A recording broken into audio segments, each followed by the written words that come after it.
If you look at car reviews, and when they articulate boot space, they always talk in the terms of X amount of liters, like for example, oh, this car has X 500 plus liters of boot space. What does that boot space actually equate to? So to most of us, it makes very little sense. But the true sense of measurement, for me at least, it's luggage space. So how much luggage can we actually put in the boot? So today, I've actually brought some of my luggages, and I was, give you a viewpoint of specifically how much can the Sealion 7 take. So this is a boot space for the Sealion 7. I've also maximized the rear seats to the most comfortable position, as in I've reclined it to the maximum. Of course, as we kind of fit luggages in, we'll see if it actually fits with seats fully reclined. It's also put up to the topmost level.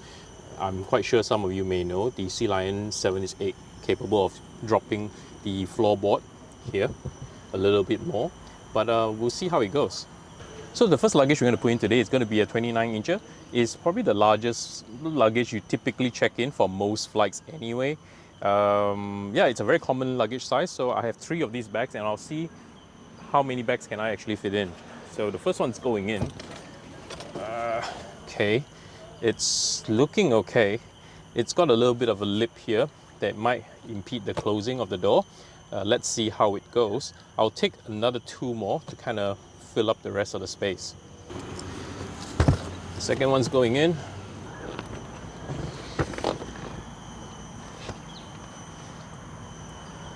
Third one's gone in. So all 3 bags are in, and let's see if this thing closes.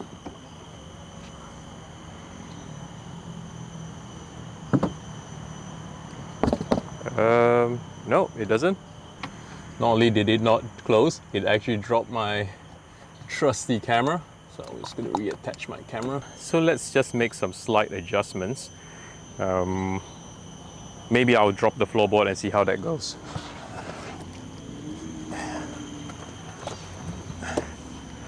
So all of us like a good holiday, and for me, I've got a family of 4.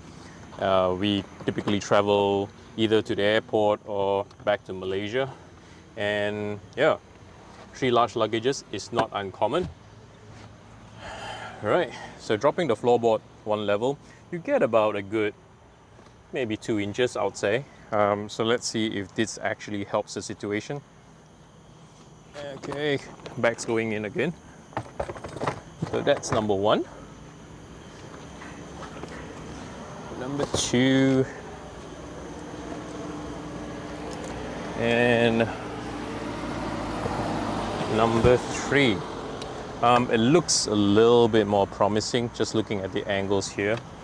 It looks like it might just fit. So let's try it again. Hopefully it doesn't drop my inner camera. Let's see. Nope, still not good. So I reckon maybe if I recline the seat a little bit more, it would probably help. So let me just do that. So reclining the seat by probably an inch or so.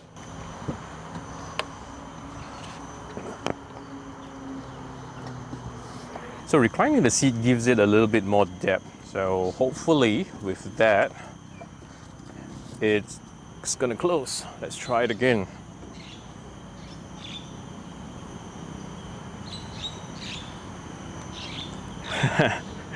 Still no go. I might need to recline this a little bit more because just looking at it, it's not too far off.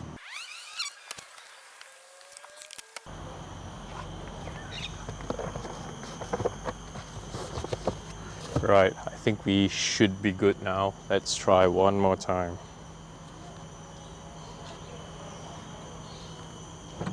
Brilliant. So, well, at least we know it actually takes 3 really large bags. That's a good sign.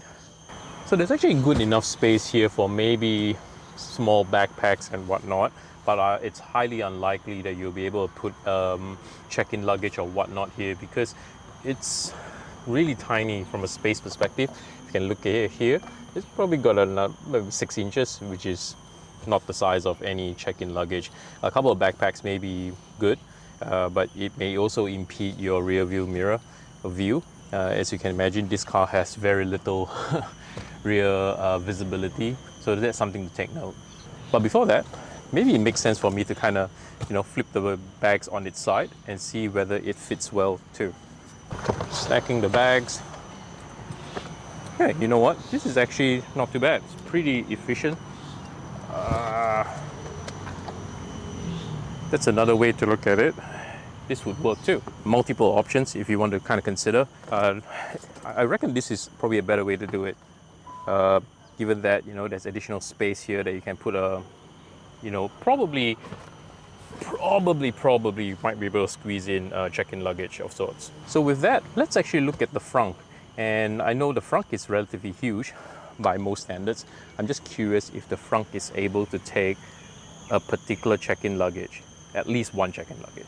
So let's move to the front. So here we are in the front. As you can see, the Sealion 7 is famous for its relatively deep front storage compartment. I've actually got one check-in luggage here today with me, just that. This is a typical check-in luggage size, so we'll see if it actually fits.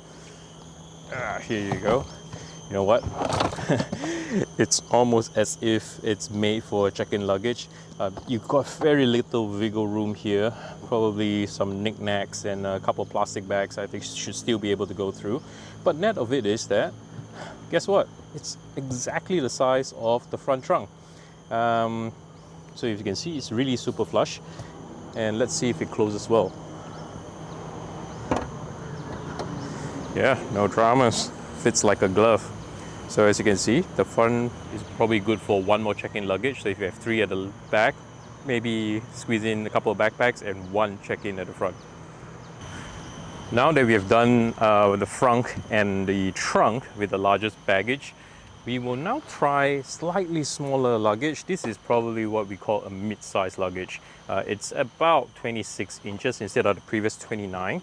So obviously the fact that it fits the 29 inch well, there's no dramas. You can actually fit this very, very comfortably. So if you look at it here, there's plenty of room between where the boot lid actually lands and space, and obviously a whole lot of space at the front as well. So as you can see, easily I would say you can fit 4 of these across, or you can kind of also, if you really want to squeeze, this is a 29 obviously, you can put this flat against the ground and stack up another 2 at most, I would say. I would also want to kind of give you a view of the exact width and depth of the boot and the height perhaps, and then you get also a perception of actual space instead of liters or whatever it may be. All right, let's give this a quick measure. So from a width perspective, you're looking at a maximum of perhaps 39 inches or 100 cm. From a depth perspective, you are good for close to 100 cm. Let me just measure this again. Now it's actually 38 inches, 97 cm, and likewise here, 38 inches or slightly under 38 or 37 inches, about 97 cm as well. So at the highest point, you're looking at a maximum of maybe, I would say, 25.5 inch, which is 65 cm, and at the lowest part here it's about 17 inch, about 43 cm. So hopefully that measurement is useful for you if you want to carry any boxes or luggages and have a good sense of how much space there is actually in the boot for you to kind of load whatever you need to load. So hopefully that's been useful, and as always, if you enjoy the content, please like, subscribe and share, and I'll hope to see you in the next one.